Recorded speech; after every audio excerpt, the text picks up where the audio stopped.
Fala Mr. Beto e amigos, venho compartilhar com vocês o meu aquário.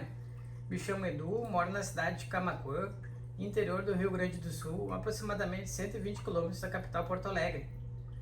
Bom, primeiro eu vou passar para vocês as medidas do tanque, que tenho ele há aproximadamente uns 10 anos, até por isso vocês podem observar e notar algumas marcas no vidro, já que tem uns bons anos de uso e resquício das diversas vezes que eu limpei e que fazia a limpeza com limpador magnético. O tanque ele possui 250 litros, a medida padrão de 100 cm de comprimento por 50 cm de altura e 50 cm de largura, construído com vidro comum de 10 mm e uma trava central da mesma espessura. Essa montagem atual possui aproximadamente um ano de atividade e a fauna foi escolhida pela patroa. Isso facilitou inclusive que eu pudesse fazer maiores investimentos no aquário, afinal seriam para cuidar e proporcionar uma boa qualidade de vida aos peixes que são dela. Então fica a dica aí para o pessoal, por aqui essa estratégia está funcionando e tem dado muito certo. Sobre a fauna, ela consiste em 8 quinhos, 3 ampulárias, uma coridora e um dojo. Mesmo não sendo essa a intenção, ocorreu desova de quinho nas plantas artificiais há algumas semanas. Retirei assim que percebi a desova e os alevinos estão agora em um aquário maternidade que improvisei por enquanto. Felizmente não estou tendo problemas com patógenos, doenças, ou mesmo picos de amônio e nitrito nessa montagem. Desde que comecei não surgiu nenhuma intercorrência até agora. Desde a ciclagem saiu tudo dentro do esperado e planejado. Em relação aos parâmetros da água, mantenho o pH em 7.2, levemente alcalino para compatibilizar com a fauna. Mantenho a amônio e nitrito zerados já há bastante tempo. A dureza total, o GH, mantenho em 15 graus alemães. Gosto de manter a água semidura para proporcionar um bom desenvolvimento músculo-esquelético e crescimento saudável dos animais, levando em conta, claro, que está dentro do parâmetro recomendado para a fauna que tem aqui, principalmente em relação aos químicos, mas também aos demais. Isso sem contar que auxilia bastante com a questão da concha das ampulares também, que se mantém forte e não fica quebradiça. A dureza carbonatada está fixada em 3 graus há algum tempo e tem ajudado bastante a manter o pH estabilizado. A temperatura da água do aquário, no momento que estou gravando esse vídeo, que é verão, consigo manter numa média de 26 graus e meio, com o auxílio de um ventilador direcionado para a lâmina da água e que ligo em dias muito quentes. Isso acaba causando bastante evaporação, mas efetua a reposição e completa o nível de água do aquário sempre que necessário. Dependendo da temperatura ambiente, isso é quase que diariamente. Já no inverno, a temperatura da água fica na média de 23 graus e a evaporação diminui bastante. Sobre a alimentação, atualmente estou oferecendo 4 tipos de rações. A Tetra Goldfish Crescimento, vou mostrar aqui para vocês. A Tetra Goldfish Color.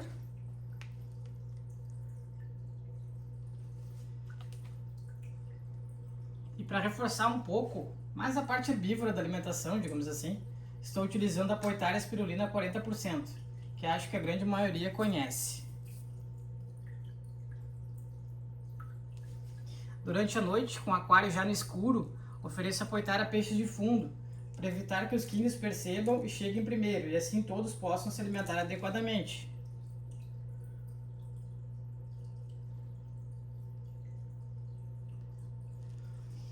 Como pode observar, não tenho flora. Optei por ter apenas algumas plantas artificiais da Aquabis, muito em razão dos químicos que acabariam por devorar a maioria das plantas, que eu resolvesse colocar. Então, como eles são os moradores principais e a casa é deles, afinal de contas, resolvi deixar dessa maneira para facilitar e evitar maiores dores de cabeça. Bom, como não tenho plantas naturais, não tenho necessidade de ter substrato fértil. Então, meu substrato é simplesmente areia de duna. Optei por um substrato com essa granulometria bem fina para não machucar os barbilhões da coridora, para o dojo poder se enterrar tranquilamente, já que adora estar enterrado e fica a maior parte do tempo assim, e também para que os quingos não se machuquem ou se engasguem ou eventualmente engolirem o substrato quando ficam revirando em busca de comida, o que acaba ocorrendo quando o pessoal coloca aquelas pedrinhas comuns de aquário e infelizmente pode não ter volta. Só uma observação em relação a esse substrato é que os químicos costumam revirar bastante, e isso faz com que as pedrinhas muito finas de areia flutuem. Por isso é preciso ficar atento aos filtros para que não sugue esse material, podendo causar dano ao impeller. Aqui eu coloquei uma esponja na ponta da bengala do filtro externo, como uma espécie de pré-filtro, como pode observar, que evita que isso aconteça. Essa esponja já vem de fábrica nesse filtro. E os cânisters que tenho, como eles são de fluxo único, entrando água embaixo e saindo em cima, e como o impeller fica no cabeçote, então todas as etapas de filtragem vêm antes. A água precisa passar primeiro por elas até chegar no impeller. Isso faz com que grãos de areia que possam ter sido sugados não cheguem nos impellers dos cânistros do modelo que tenho aqui, mas não saberia dizer como seria essa situação em outros modelos e marcas. Então é importante levar isso em conta e ficar atento, principalmente porque os químicos têm o hábito de ficarem revirando o substrato em busca de comida. E para quem tem plantas naturais, além de se alimentarem da maioria delas, podem também acabarem desenterrando por causa desse costume. Sobre a filtragem do sistema, tenho aqui 2 cânisters Erraim Classic 600 de 1000 litros hora cada. Nesses cânisters, além das mídias originais que vêm de fábrica, uma delas é a mídia biológica Erraim Substract Pro, adicionei 750 ml de Matrix para potencializar ainda mais a filtragem biológica e que dividi entre os 2 cânisters para caber nos copos. Coloquei também, para a filtragem química do aquário, 200 ml de puro higiene num canister e 200 ml de puro filtro no outro canister. Um filtro externo Max HF1000 de 800 litro-hora, totalmente personalizado. Retirei os refis que vêm de fábrica e enchi os compartimentos de Porax Mini. Isso deu mais ou menos uns 445 gramas de mídia. Utilize esse filtro como auxiliar para potencializar ainda mais a filtragem biológica do sistema. Importante dizer que no primeiro compartimento desse filtro de puxa-água, que não coloquei mídias, apenas um pouco de perlon para reter matéria orgânica antes da água passar ao compartimento com as mídias biológicas. Esse primeiro compartimento tem um adesivo com uma linha que mostra o nível de água necessário. Abaixo dessa linha precisa ficar livre, só com água para evitar problema no impeller com alguma coisa sendo puxada por ele. Um filtro interno Maxi FI 1800 de 1800 litro-hora. Esse filtro eu utilizo com as esponjas originais dele, como auxiliar tanto da filtragem mecânica, já que os químicos produzem bastante matéria orgânica, como também da circulação de água, para evitar zonas sem movimentação e aeração do sistema, contribuindo para criar um movimento circular na superfície da água, com a disposição dos fluxos das saídas de água de cada um dos filtros e que acabam contribuindo e facilitando a troca gasosa para aumentar a oxigenação da água. A única coisa que eu precisei fazer no filtro interno foi adaptar o fluxo da saída de água dele. Coloquei uma ponteira daquelas de puxar água de bombona de água mineral direcionada para a superfície e fiz também alguns furinhos menores no decorrer dela. Como esse filtro tem um fluxo de água bastante forte, fiz isso para que não transbordasse e para evitar o efeito turbilhão, que acabaria estressando os animais, e com o fluxo direcionado para a superfície, isso acaba contribuindo para toda aquela questão de circulação e aeração que falei anteriormente.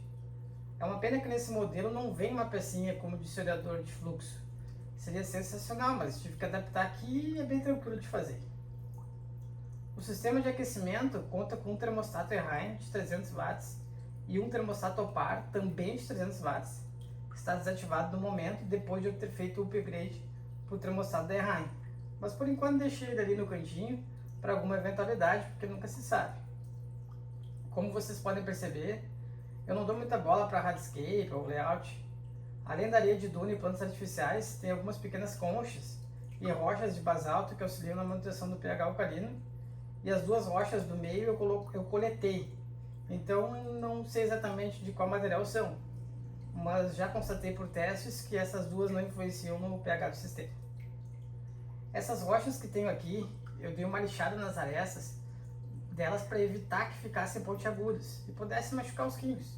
Eles são muito estabanados, então preferi prevenir do que remediar. Como a casa é deles, eles costumam mexer em tudo, eu não dou muita atenção para essa parte mais estética do aquário, por assim dizer, e deixo eles redecorarem, fazendo o que quiserem, e acaba ficando como eles deixaram. O sistema de iluminação tem uma luminária Soma S1000 de 32 watts que utilizo no verão, que é quando o aquário fica destampado. Até porque se deixo com a tampa, a temperatura da água sobe demais, e como não quero que meus peixes virem ensopados e minhas ampulares escargou, é melhor retirar a tampa. Bom, já no inverno, Coloco a tampa de madeira para segurar um pouco a temperatura e manter estabilizada, para minimizar o gasto de energia elétrica com o termostato. Tem uma lâmpada PowerTube 100 da Oceantec acoplada nessa tampa. A tampa de madeira fica parcialmente aberta para evitar a condensação da água, que acaba evaporando, e até para o aquário poder efetuar a troca gasosa. Como não tenho plantas naturais, só artificiais, para evitar a proliferação de algas e o estresse dos animais, só ligo a iluminação quando quero observar o aquário. Fora isso, o aquário fica com a claridade indireta da luz natural, já que não pega luz solar direto nele, e está sendo bem interessante para o ciclo circadiano dos peixes. Tem um filtro verde 11 watts da Alpar, mas como não estou tendo problema com água verde, está em stand-by. Para fechar, acho que só falta falar sobre os produtos que eu utilizo aqui. Os testes de pH, amônia, nitrito, dureza geral e dureza carbonatada, são todos da Labico. Para condicionar a água, eu uso o Prime. Para repor a biologia, quando faço manutenções mais agressivas nos filtros e no aquário, eu utilizo o Stablet. Para quando eu tiver muita matéria orgânica no sistema, eu tenho o Pristine, mas está fechado porque eu não precisei usar ainda. Para aumentar a dureza geral da água, que vem muito mole da rede, eu utilizo o Replenish. E como a água da rede, além de mole, aqui ela vem ácida, eu uso o Alkaline Buffer para aumentar o pH e o KH antes de inserir no sistema nas manutenções ou reposições. Tem o Gold Buffer que serve para isso também, mas como ele influencia no GH, além do pH, ultimamente estou optando por utilizar só o Alkaline Buffer mesmo, em conjunto com o Replenish quando necessário. Adaptei melhor assim. Por último, eu utilizo o Gold Trace para suplementar água com oligoelementos que são necessários para o desenvolvimento adequado dos peixes e que complementam a nutrição dos animais com elementos traços. Esses produtos são todos da Siquem. Fiz questão de gravar esse vídeo no estado que o aquário está. Está quase no período de fazer a troca parcial de água e a manutenção de rotina, mas optei por não limpar o sistema para gravar, para mostrar genuinamente como é o aquário. Com certeza, se eu tivesse efetuado a manutenção antes e preparado ele para gravar, estaria melhor, mais apresentável, digamos assim. Mas quis mostrar como ele realmente é no dia a dia. É isso, pessoal. Espero que tenham gostado. Qualquer dúvida ou sugestão, estou sempre disposto a aprender. Sucesso no hobby para todos nós e vai um abraço.